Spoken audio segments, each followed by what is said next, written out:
bet reikės kelti. Tai ar jūsų nuomonė per pastaruosius 5 metus Lietuvoje gyvenimas pagerėjo? Ar per pastaruosius 5 metus jūsų nuomonė iš esmės gyvenimas Lietuvoje pagerėjo?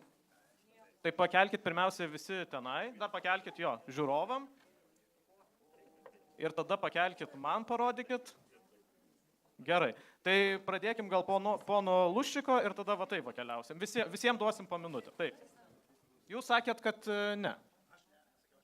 Taip sakėt, tai kodėl jūsų nuomonė, bet vis tiek aš sakau visiems šitam raidui jau duosiu žodį, tai jūsų nuomonė kodėl pagerėjo? Negali sakyti, kad gyvenimas visai negerėjo. Per 5 metus tikrai pakilo minimalus atlyginimas. Kas metus? Ne, palaukit, kainos irgi kyla. Taip, kainos kyla ir labai kyla. Pensijos po truputėlį kyla. Negalima sakyti, kad gyvenimas visai negerėjo. Taip, kainos sustabdymai, tas ir yra. Covidas jau buvo 19 metais. Nu jau... Duokit pasisakyti ir... Tai turbūt imkite mikrofoną. Ne, tai pone Luščikai, pasakykit. Na, mano manimo, kad tikrai nėra prastas tas gyvenimas, kad galėtume visai verkti. Taip, yra ta grupė žmonių, kurie visada bus blogai ir sunku dirbti. Aš manau, yra ir išsilavinimas, kada žmogus neturi darbo, sunku rasti. Dabar pas mūsų darbo turime kiek 10 procentų, 12, kiek turime nedarbo lygį. 8 jau dabar. Lietuvos, o pas mus 10, sakau, apie 12. Tai dabar pas mus ir dėl darbo vietų, dabar rajone investicijos ateina, 400 darbo vietų padaugės. Tai tikrai yra dirbama tam dalykui, bet kad visai gyvenimas blogėja, negalima to sakyti. Ačiū. Gerai, ačiū. Taip, ponia Masiuli, jūsų nuomonė. Ar pagerėjo, ar pablogėjo tas gyvenimas? Aš trumpai žinokit, vieniem pagerėjo, kitiem pablogėjo. Yra visko ir į tai žiūrėkim realiai. O jums pagerėjo, ar pablogėjo? Man asmeniškai, aš eilę metų, kai dirbau, taip dirbu. Sunku įvertinti, ar čia pagerėjo, pablogėjo. Ačiū Dievui, kad dirbam ir svarbiausia karaka nebūtų, kad galėtumėm saugiai gyventi, dirbti. Gerai, ačiū. Pone Prany?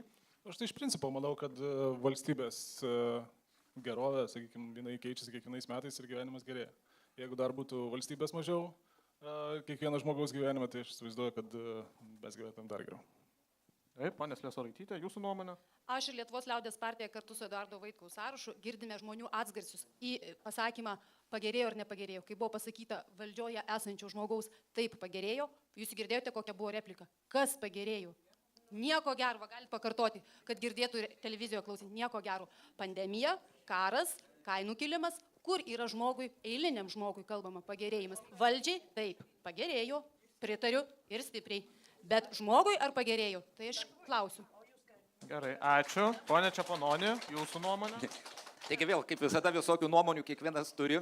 Būkim biedni ir teisingi. Aš nekalbėsiu apie pensijas. Duokim pasisakyti, po to replikom laiką. Ačiū Jums labai, Jūs graži, tikrai. O Jūs protingas. Tai pažiūrėkime į kiekvieną sritį. Paimkime mokytojus, paimkime pensijas. Bet aš paimsiu labai paprastą pavyzdį, kadangi sėdi meras. Ir kad mes suprastumėm realiai, kokia padėtis per 4 metus pasikeitė Lietuvoje. Radviliškio rajonas. 2020 metai. Rajono biudžetas 45, po kablelio bijau suklysti. Man atrodo 700. Biudžetas patvirtintas. Neisiu per kitus metus. Praeitų metų biudžetas 75 milijonai. Tai beveik 6. Tai kas yra? Taip, atlyginimai didėjo, pensijos didėjo, socialinės pašalpos didėjo. Ką tai rodo atlikti paskutiniai tyrimai? Laikas. Lietuvos ekonomiko, supratau. Tai yra ekonomika, kuri leidžia Lietuvai keliauti į priekį. Ačiū labai. Taip, ponia Gaidžiūnai. Tuo biudžetu žmonės Kad pasinaudojo. pagerėjo. Taip, ponia Slesaraitytė, aš jums repliką suteiksiu. Praeikime ratą ir ponia Gaidžiūnai. Kad pagerėjo, tikrai pagerėjo, bet aišku, gal ne tiek, kiek mes norėtume, kad pagerėjo, bet aišku, aš suprantu, kad vien dėl to galim spręsti, kad daugiau sugrįžta iš užsienio mūsų gyventojų, negu išvažiuoja. Tai tas irgi didelis pliusas yra. O kad darbus susirasti Lietuvoje galima, tai tikrai tas tiesa, kad trūksta darbuotojų. Ir galiu pasakyti, kad verslininkas tikrai trūksta, kad atlyginimai yra mokami tikrai daug didesni negu prieš keletą metų. Laukiam sugrįžtančių, visi siūlo tikrai. Eilinis mechanizatorius uždirba daugiau negu Seimo narys, tai yra teisybė taip pat. Gali pasitikrinti rekvizituose, jeigu kas nors netikite taip. O šiaip tai, aišku, norėtų geriau, bet ir mūsų rajone tikrai investuota yra daug daugiau į kelius, į kitas vietas. Taip, kad manau, kad tikrai pagerėjau, bet gal ne tiek. Taip ir ponia Lipnevičiau. O aš norėčiau jūsų paklausti, ar tikrai pagerėjo. Šiek tiek keletą faktų jums priminsiu. Priminsiu, kad per šiuos metus atsidūrėme ant karo slenksčio. Tai gerai ir blogai? Manau, kad blogai. Mes turime pas gydytojus laukti eilėje daugiau nei metai. Tai gerai ir blogai? mūsų žmonės greitosios pagalbos laukia ir nesulaukia 2 valandas. Tai gerai ir blogai. Mes nebeturime policijos, tai gerai ir blogai.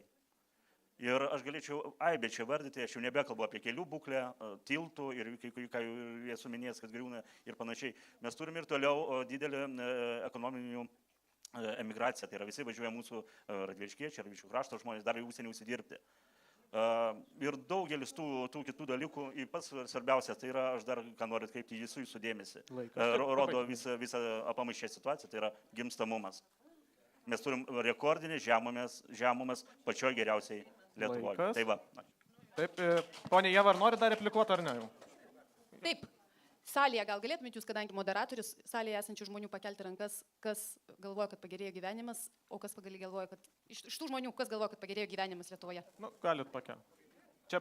Čia keliat, kurie galvoja, kad pagerėjo. Taip, o Ir kiek, kurie galvoja, kad pablogėjo. kurie galvoja, kad pablogėjo? Nu, pusė ant pusės. Sveikinam. Taip, ponė Lušikai, jūs dar... Sveikinam. Dabar įsisukot, iš tikrųjų tikrai su skaičiavimu reikia padirbėti. O jūs busit matematikas? Nu, tai tvarka skaičiuoti. Taip, prašau. Aš irgi norėčiau repliką trumpam.